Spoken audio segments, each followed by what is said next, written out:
जो भारत देश को करता हो प्यार, वो न्यूज़ जय भारत पुणे को कैसे करे इनकार. न्यूज़ जय भारत पुणेमध्ये आपलं सहर्ष स्वागत.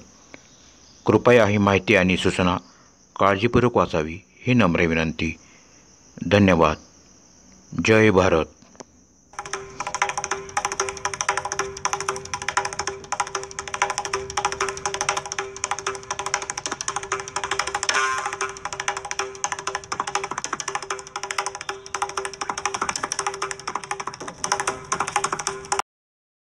कुणबी समाज संघ पुणे या संस्थेविषयी आज आपण अधिक माहिती घेणार आहोत त्यांच्या पदाधिकाऱ्याकडून.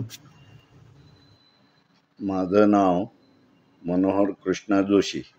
सध्या मी या संस्थेचा अध्यक्ष आहे.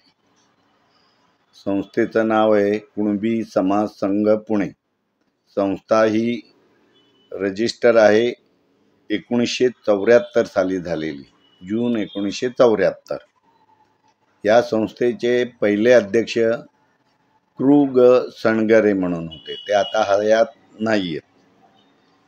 संस्थेची कुठेही शाखा नाही आहे, परंतु संस्थेला सहकार्य करणाऱ्या कुणबी समाज संघ सातारा ही एक संस्था आहे.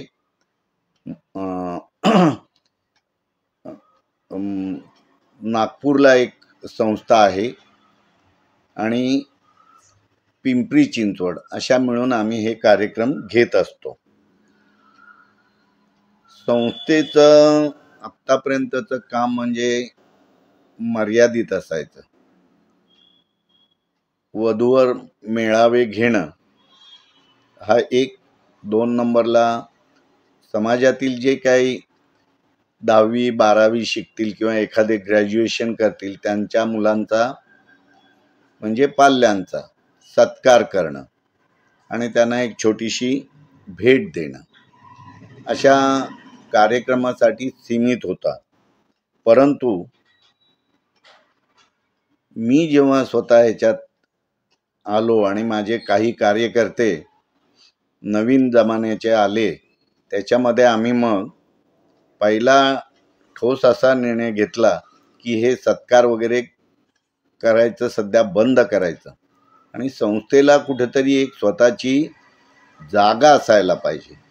म्हणून आम्ही त्या दृष्टीने प्रयत्न केले आणि 2017ला आम्ही मांगडेवाडीला संस्थेसाठी 5,500 स्क्वेअर फूट जागा घेतली. त्याच्यानंतर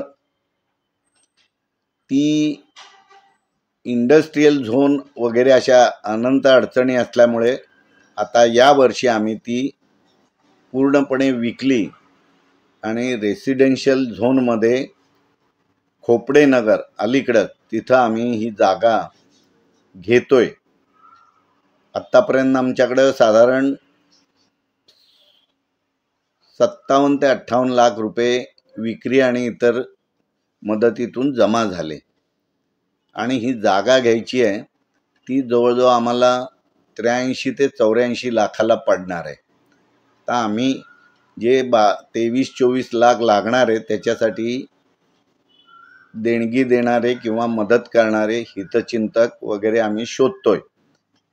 त्याचबरोबर 1974 साली स्थापन झाल्यानंतर आज 2024 साली आमच्या संस्थेचा सुवर्ण महोत्सवी वर्ष आम्ही साजरं करतोय. त्याच्यासाठी आम्ही या उद्यानप्रसाद कार्यालयातच वधूवर मेळावा घेतला होता. त्याला अभूतपूर्व प्रतिसाद मिळाला. आता दुसरा कार्यक्रम आपण सुद्धा समाजाचं काही देणं लागतो सामाजिक संस्था म्हणून 11 मे शनिवार दिनांक 11 मे रात्री 9:30ला बालगंधर्व रंगमंदिर येथे यदाकदाचित हे नाटक आमच्या सभासदांना, कार्यकर्त्यांना आणि जे हितचिंतक आहेत त्यांना फ्रीमध्ये ठेवलेलं आहे. याच्यापुढं आम्ही रक्तदान शिबिराचं आयोजन केलेलं आहे. ते बाकी चिपळूण, खेड असे इथूनही लोक आम्ही आणणार आहोत. असे आम्ही 3-4 कार्यक्रम आमचे यावर्षी ठेवलेलं आहे. आता त्याचबरोबर आपली संस्था जी वाढते त्याला जे कोणी देणगी देतात त्यांच्यासाठी, कारण मूळ काय झालं, आम्हाला टॅक्स पडायला लागला. आम्ही 4-5 लाख रुपये जमवले होते. तर चॅरिटी कमिशनरकडून पत्र आलं की एवढं जमले तर तुम्ही ते टॅक्स भरायला पाहिजे. इन्कम टॅक्सचंही पत्र यायला लागलं. म्हणून आम्ही तिथं जाऊन ही माहिती घेतली आणि पहिलं 12A सर्टिफिकेट, म्हणजे संस्थेला कुठलाही टॅक्स आता लागत नाही उत्पन्नावर.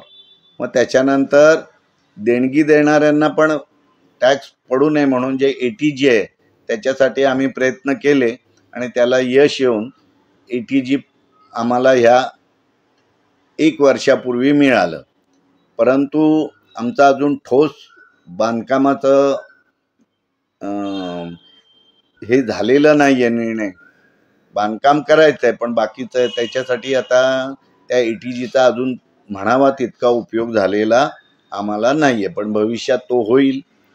काही संस्था किंवा शासनाकडून आम्हाला मदत मिळेल ही अपेक्षा आहे. तर सगळ्यात महत्त्वाचं सांगतो की नवीन जे कार्यकर्ते आमच्याकडं, काही वयस्कर आहेत, काही जुनेही आहेत. आमच्या सेक्रेटरी सौ धुलप म्हणून या स्वतः LLM केलेले आहेत, क्लासेस चालवतात. याच्यात त्या नवरा बायको, त्या मिस्टर त्यांचे अकाउंटंट आहेत. त्याचबरोबर डफले म्हणून एक कार्यकर्ते आहेत. त्याचबरोबर आमचे कदम साहेब ते रामराज्य बँकेचे उपाध्यक्ष आहेत. सुधीर गोरिवले, आमचे शिगवण, हे प्रदीप भुवड, मुख्यतः या जागेचे मालक जे आहेत शेखर बामणे म्हणून. काहींची नावं आता घेता येणार नाही सगळ्यांची, पण अशा बऱ्याच यांनी आम्हाला मदत करतात आणि पुढेही करणार आहे. ज्यांची नावं राहतील त्यांची आम्ही ह्या कार्यक्रमात वगैरे सगळ्यात महत्त्वाचं, आम्ही एकही रुपयाचं जो काही देणगी देईल ते प्रत्येक रुपया हा पहिला जमा होतो आणि कायदेशीररित्या खर्च होतो. एकही रुपया बिगर ह्याचा केला जात नाही. त्यामुळं आमच्या संस्थेला आता बऱ्यापैकी दिवस आलेले आहेत. कार्यकर्तेही हळूहळू जमत चाललेले आहेत.